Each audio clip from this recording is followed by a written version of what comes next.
Bom, o Bahia já está pronto para o jogo contra o Atlético Paranaense. Veja a provável escalação do Bahia para enfrentar o Atlético. O Atlético tem 10 desfalques e vive queda de rendimento sem centroavante.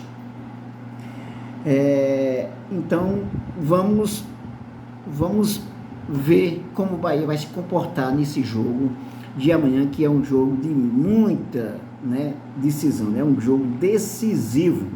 Eu acabei de assistir Curitiba e Cruzeiro. Por sorte, o Curitiba venceu o Cruzeiro, porque se o Cruzeiro tivesse vencido o Curitiba, o Bahia já estaria na zona de rebaixamento. Então, por sorte, o Curitiba venceu o Cruzeiro. Um jogo que teve algumas confusões, faltam já nos acréscimos, 6 minutos de acréscimo, a torcida do Cruzeiro, uma pequena torcida que tinha ido para a Vila Capanema, invadiu o campo. Depois a torcida do Curitiba foi também, e teve briga entre os torcedores. Então a partida passou mais de 30 minutos paralisada e voltou. Bom, mas isso não interessa, né? Interessa é o resultado que o Bahia conseguiu vamos dizer assim, se livrar de uma situação mais difícil se o Curitiba tivesse vencido, né? Bom, eu sou o professor Nunes, esse é o seu canal Arquibancada JNS Futebol, canal esse feito para você, torcedor e torcedora do Esquadrão de Aço. Vamos então às nossas notícias. Se inscreva, dê um like, ative o sininho para receber nossas novidades, tá bem? Vamos lá.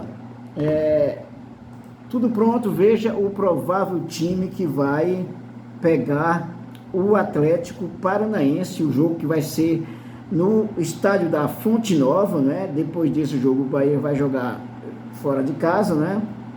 O campeonato está na sua reta final, é a situação muito preocupante, né? Depois que o Bahia perdeu para o Cuiabá, aqui caiu a internet, vamos ver se eu consigo aqui, nesse computador aqui, que tem essas histórias aqui. A internet tá terrível, oscilando.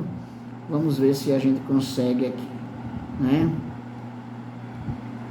Quem sai para a volta Tassiano? Principal dúvida está no meio campo.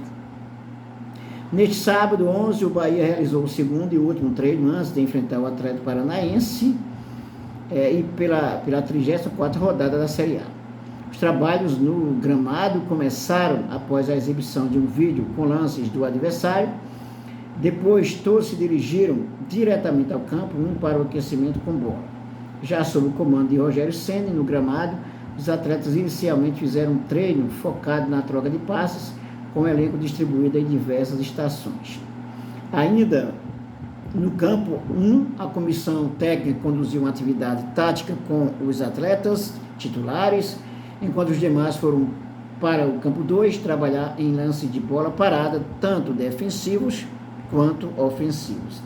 Alguns jogadores permaneceram por mais tempo no gramado, aprimorando cobranças de falta. O desfalque da rodada fica por conta de Camilo Cândido, por suspensão. Já Tassiano, já está, a internet está aqui oscilando, caiu novamente, vamos ver se eu consigo ver onde. Já Tassiano já pode voltar, tá? Se a internet deixar a gente voltar, a gente volta, Eu quero parar aqui para comentar um pouquinho sobre o caso do Jacaré e o Gabriel Xavier.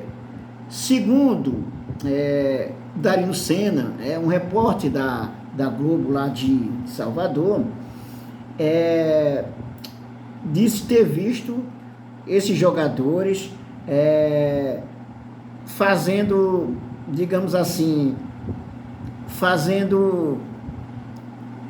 assim na falta da palavra, fazendo um mal feito, ou seja, fazendo questão aí para entrar ou não, para se preparar, para aquecer, Então, fazendo o corpo mole, é isso que está faltando nessa palavra, fazendo o corpo mole para se prepararem.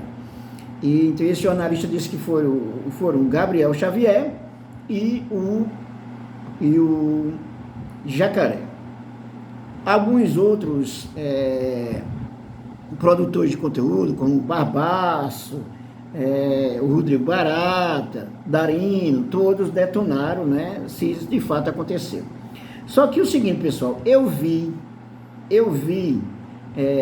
o vídeo e é uma situação muito complexa, porque é o seguinte, nada prova que eles fizeram aquilo. Por que nada prova? Porque não é um vídeo, é apenas a fala de um jornalista. Eu acho, de certa forma, até uma irresponsabilidade por parte de algum jornalista fazer alguma coisa desse tipo. Porque, por exemplo, a fala do jornalista, por mais que seja verdade, mas o que ele coloca para a gente ver não é prova de nada, não é prova de nada. E diante dessa situação, os dois jogadores resolveram falar e disseram que não tem nada a ver, não tem nada a ver essa história. E também a parte da direção do Bahia, a diretoria do Bahia, não quis se pronunciar sobre isso.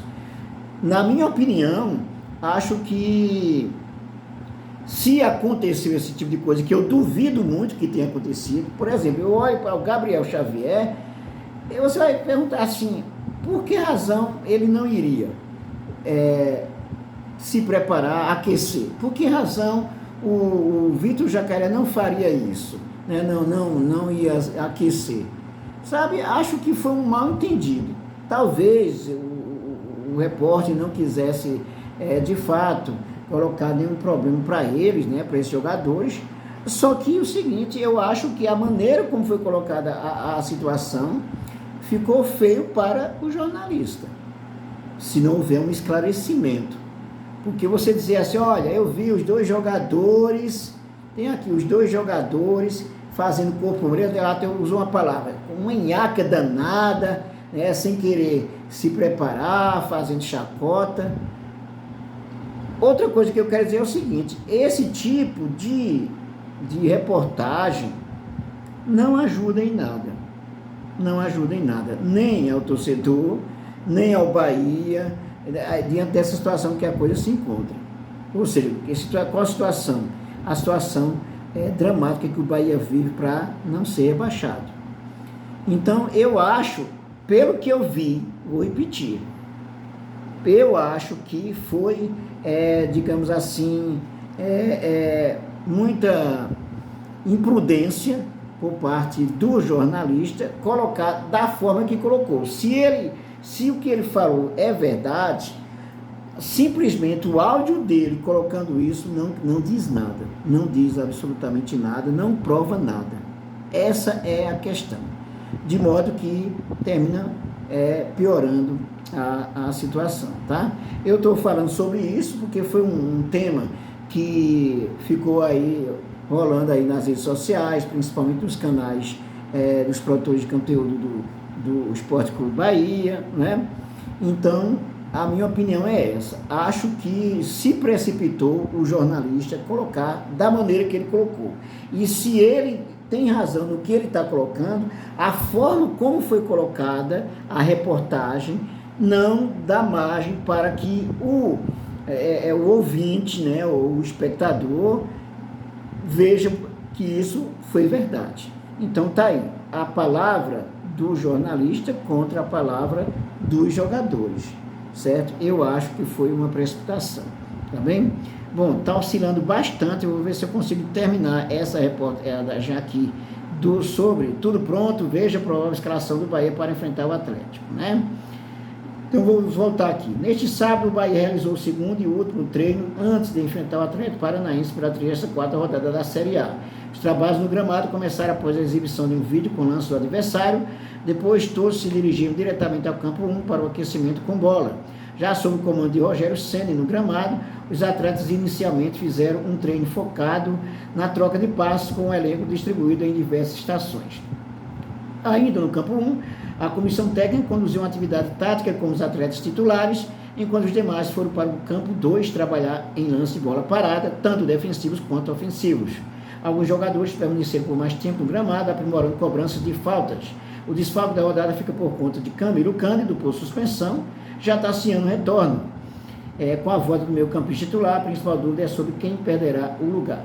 Dessa forma, um provável time do Bahia, veja lá, Marcos Felipe, Gilberto, Canu, Vitor Hugo de Matheus, Bahia, Rezende, Iago, Acevedo, Tassiano e Cauri, Biel e Everaldo. Bom, eu espero que o Bahia possa fazer um ótimo jogo neste domingo. Nem vou falar muita coisa, né? Nem adianta dizer muita coisa. A gente torcer agora nesse momento, certo? Torcer nesse momento que o Bahia ainda tem chances de não ser rebaixado. Essa é a questão, ok?